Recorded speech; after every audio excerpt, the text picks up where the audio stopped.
Hi, everybody. This is Adam Elenbaas from Nightlight Astrology.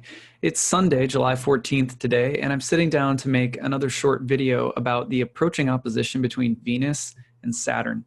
So I want to show you this opposition briefly on my software so you can just take a look, and I'll illustrate it for you. And then I want to talk about it in terms of the mystical experiences of women.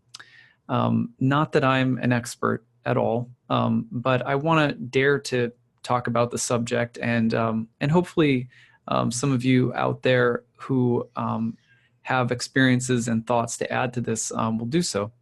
So one of the reasons that I want to do this is because I think that Venus-Saturn oppositions are mostly talked about in terms of very familiar, mundane kinds of themes, which I'll mention in a moment. Here's Venus in Cancer, moving into an opposition with Saturn in Capricorn. Now, some of the mundane themes that you will hear people, and this is perfecting, by the way, before I go into it, you'll see this perfect. I'll show you here. We'll move this forward. Going through by about Wednesday of this coming week, it'll be past. And then Venus is going through an opposition to Pluto as well, which will happen by the end of the week. So yeah, so that's the general trajectory.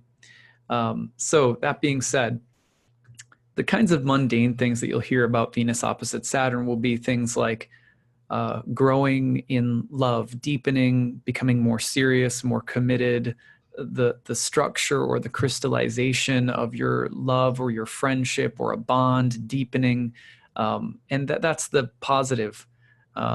Saturn Venus is like wine that ages in time and becomes more beautiful, and sort of its inner beauty comes out through time and age and maturity and commitment and etc.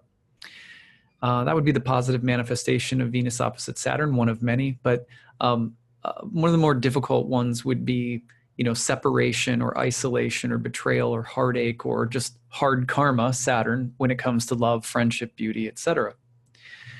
But we rarely talk about most planetary transits in terms of looking at them as a dynamic process of spiritual growth. How can you understand Venus-Saturn, not in terms of the mundane things that will happen or even the psychological things that will happen, but how can you almost extract from the moving picture of Venus opposing Saturn a picture of a spiritual archetype? A spiritual archetype, let's say, is a process of growth, a process of relating to the divine. And the planets, as they move, they depict interaction. And in some ways, the soul is only ever in interaction with divinity. Everything is divine, and all divine beings are therefore in relationship with divinity. And so any transit can also be looked at in terms of a relational movement, a relational flowering of some kind. Now, I'm not a woman, obviously. I do have a sun in Cancer and Mercury in Cancer, so maybe that gives me a little bit of a feminine vibration in my life or my birth chart or something like that. But I'm not going to claim to be a woman, obviously. And I don't want to speak for women here either. But I wanted to talk about this because my sense is that not a lot of astrologers talk about this idea of the mystical process of a planetary transit. But B, my sense is that looking at the unfolding of any planetary transit, rather than just these are the themes to expect or these are the events to expect or whatever, but in terms of a dynamic, loving relationship, would require a more feminine touch or a more feminine imagining. I was talking with a student of mine this morning who I felt was a woman who we were talking about, the need for more women to talk about not the technique, the theory, the craft of astrology, but to talk about the mystical experiences of astrology. I'm personally interested not so much in the idea that astrology itself as an apparatus needs to become more feminine. I'm more concerned because my personal belief is that astrology descends from a spiritual plane. My concern is not that the system or the technology of astrology become more feminine, but that more feminine practitioners talk about the inner realizations and relationships that are formed through seeing the world and relating to the world with astrology all the time. To me, for example, if we were to have more women in office all around the world, one of the things that I imagine that would be very beneficial about it is not so much, well, the women will fix the system, right? Maybe they could, right? I'm not saying that they couldn't, but it's more about just as my student said this morning, it's more about, seeing someone who is a leader in the country cry or have empathy, or it's more about just the sensibility of someone who might be more relationally oriented, and leading, right? And my sense is too that the inner mystical experience of astrology, when astrology moves you and shifts your relationship with the world, that the heart of that experience, communicating about the heart of that experience, is maybe a little lacking, and maybe we need a little bit more of that. That certainly is the motivation for why I teach and do a lot of the astrology that I do in the way that I do it. Like, I love ancient astrology, but I find that the way that ancient astrology is taught and communicated often lacks poetry, imagination, and spiritual depth. And so I always feel like compelled to try and make, try to move the soul, try to bring out the imagination and this kind of the feeling that ancient astrology is moving something inside of us. So at any rate, the reason I'm bringing this up is because as Venus approaches Saturn, you have the feminine goddess Venus approaching Saturn, who is often imagined as very masculine, even though Saturn is currently in a feminine sign of Capricorn, but often sort of very masculine. And I thought, how can we imagine this dynamic from the standpoint of relationship? In Bhakti Yoga, which Krishna Bhakti, which is what I practice, the whole universe is an ongoing relationship of divinity, of enlivened spiritual beings that are all essentially of the same nature of divinity, relating to their source in an infinite realm of sort of play. So how do we move toward that kind of consciousness, right? Well, I think to me, that kind of consciousness, relational consciousness, in this world is often better represented by the feminine. Not that the masculine doesn't bring really important things, but I find that, as someone who has a wife and 2 daughters and even a female dog, right? like my life has been in recent years a lot more about learning how to be more feminine, more relational. And it's not like completely, it's something I've had to learn how to do. One of the things that I think we can do as astrologers to help bring that kind of consciousness into the world a bit more is to, again, reimagine astrological dynamics in terms of the movements of the planets, for example, in terms of the unfolding of relational dynamics on a spiritual level. So the illustration that I wanted to use today to just tell you what I'm thinking about, and I apologize that this isn't going to be like more well-formed, it's just kind of a thought experiment, is I want to talk about the idea of, first of all, the idea of Saturn as well, actually, let me back up a second and just say that what I'm interested in is comparing the journey of Venus's opposition to Saturn to one of my favorite mystical texts of all time, written by a woman, Saint Teresa of Avila, called The Interior Castle. Now, if you've never read The Interior Castle, it's incredibly beautiful. And to my mind, it's also a much more feminine excursion into Christian mysticism. Let me give you an example. Sometimes you have very masculine imagery and language being used. In terms of mysticism, I want to penetrate into the mystery. I want to penetrate into the truth, right? So the imagery of penetration, very masculine, very phallic, right? There's nothing wrong with it, obviously, but it's a very masculine image. And whereas in Teresa of Avila's interior castle, while you have progressive penetration into the deepest inner sanctum of this heavenly mansion occurring throughout the text, you also have this wandering, this circumambulating, this exploring, and it moving through folds into a center. And I remember one of my professors in my undergrad, when I was studying theology, said that Teresa's interior castle is it appears more vaginal than phallic. And I just thought that's so interesting. And I also wonder if there's not a way where sometimes we can look at astrological transits in ways that are utilizing more of the yin imagination, basically.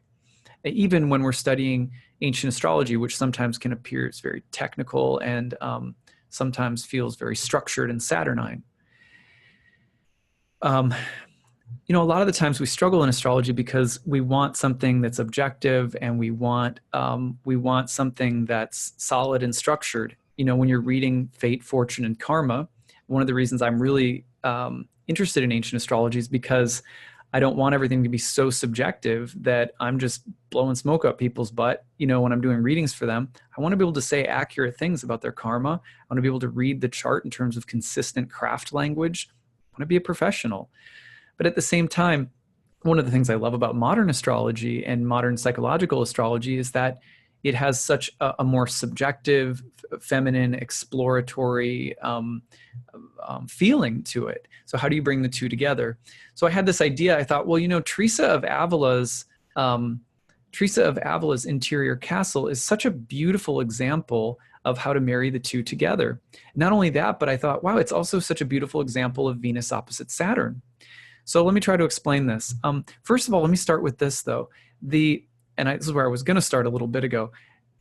I found out recently, and some of you may have known this for a long time, but I found out recently that it rains diamonds on the planet Saturn.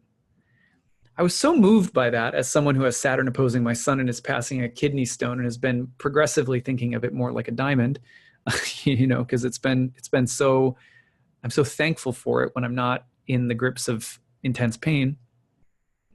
And I thought, wow, Saturn and the diamond, that's really interesting. So how can we look at progress in life, whether it's in the material world, in politics, in culture, or spiritually? How can we look at progress toward the diamond, toward the beautiful, crystallized, kind of perfect, the sort of ideal of the diamond, which is Saturn's highest state, really? How can we look at that rather than as a linear, progress-oriented kind of, masculine, how do we just penetrate right to the diamond? How do we think about it differently? How do we hold it differently? Venus is approaching this opposition to Saturn, and the idea of something crystallizing, of something beautiful taking form or shape is there right now. But how do we hold that or imagine that as something progressive, relational, sensitive, exploratory, more yin? So let me read you a little summary of St. Teresa of Avila's interior castle. Now, St. Teresa of Avila, by the way, did not consider herself or her writing to be of any great importance. Her audience were her sisters at her convent. Basically, also, she was uneducated. She was an incredible theologian and an incredible writer. Some of the themes that are very important in her book, self-knowledge, detachment, and the importance of pain and suffering.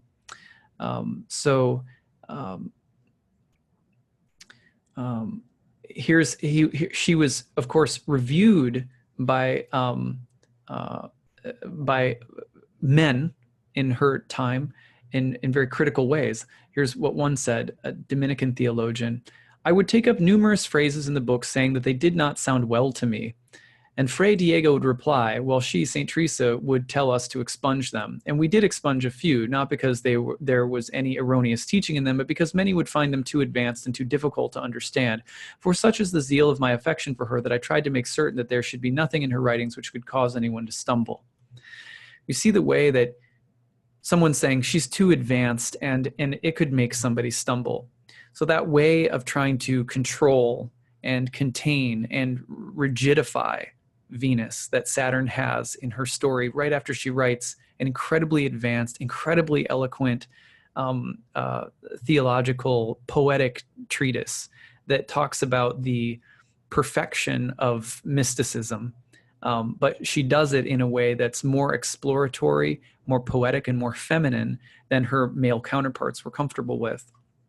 So in the mansion, there are many, many, many rooms.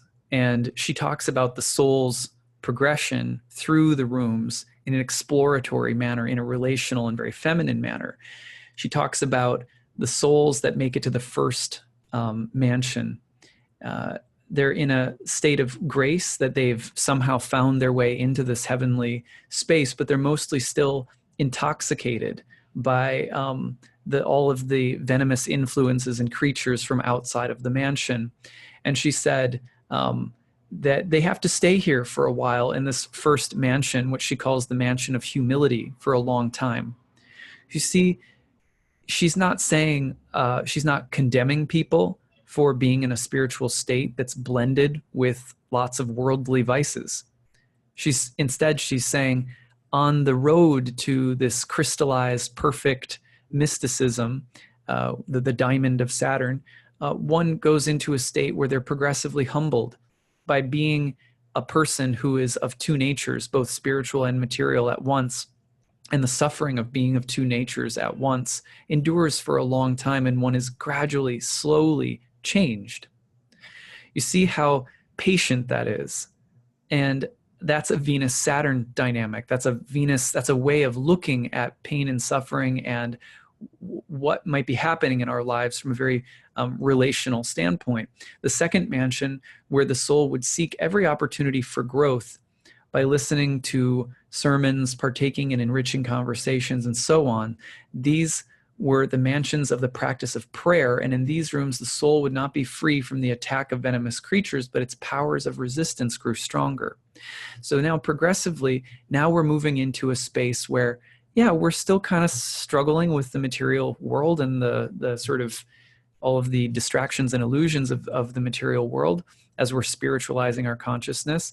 And now we're coming into deeper, more meaningful spiritual relationships and association. We like hearing spiritual things more. We like being with spiritual people more. It's not that we're perfect, but now we're hanging out here. And there's many rooms, and we're going through these rooms, and we're having relationships in these rooms. Eventually, not with any great force and not with any great condemnation of that being in that place, in that stage. The third mansion that she talks about that comes next is that of the exemplary life.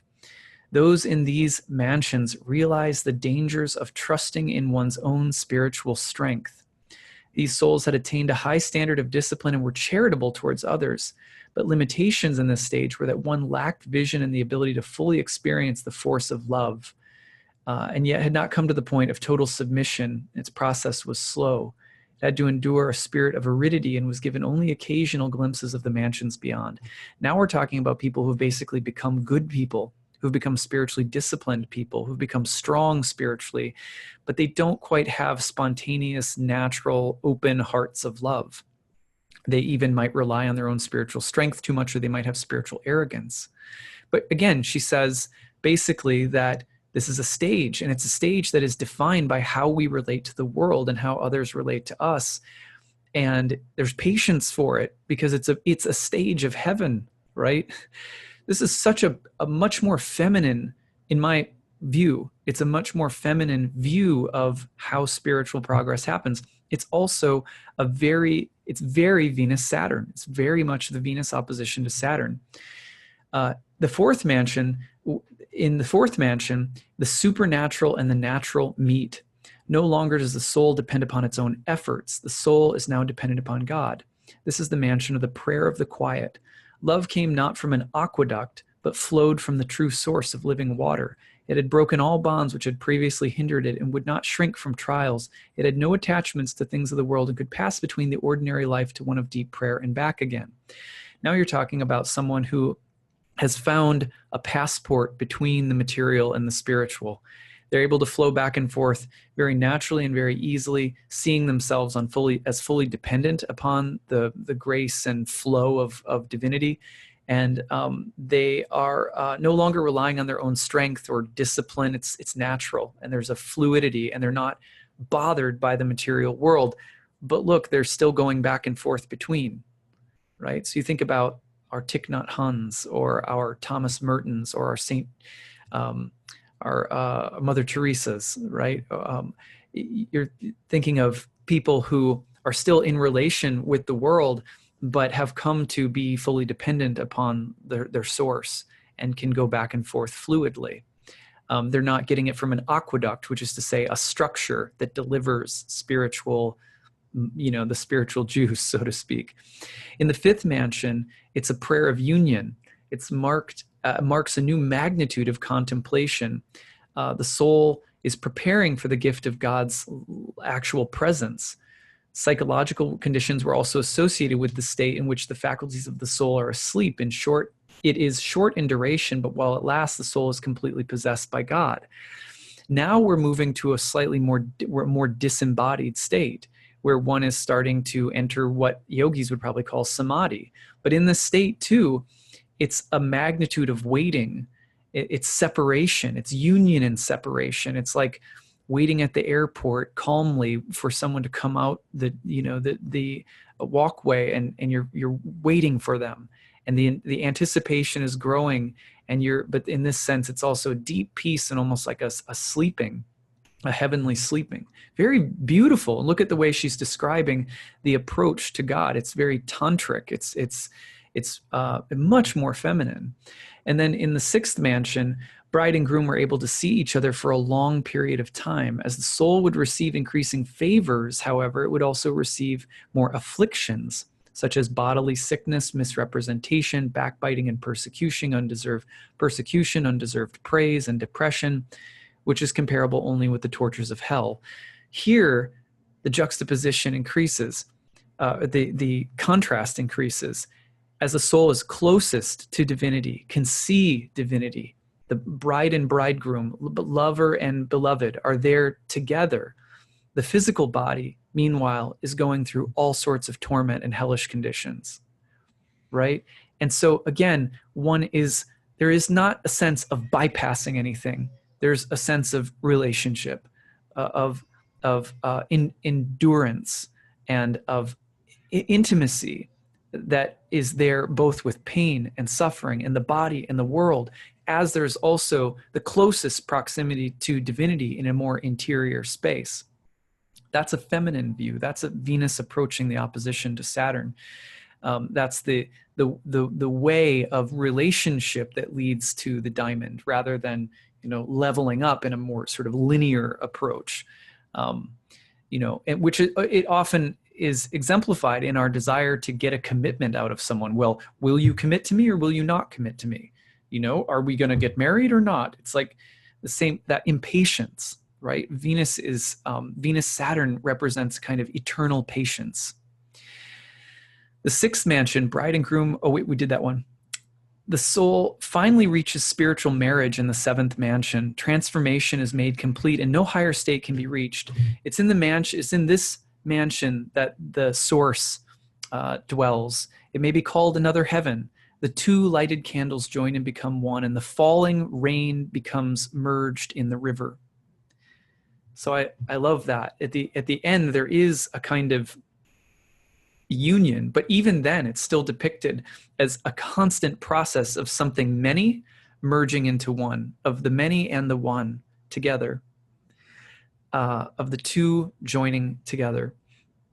So I wanted to present this today because as you're going through Venus's opposition to Saturn, be careful that you don't feel the rush or the urge to rush towards the perfection or completion of anything.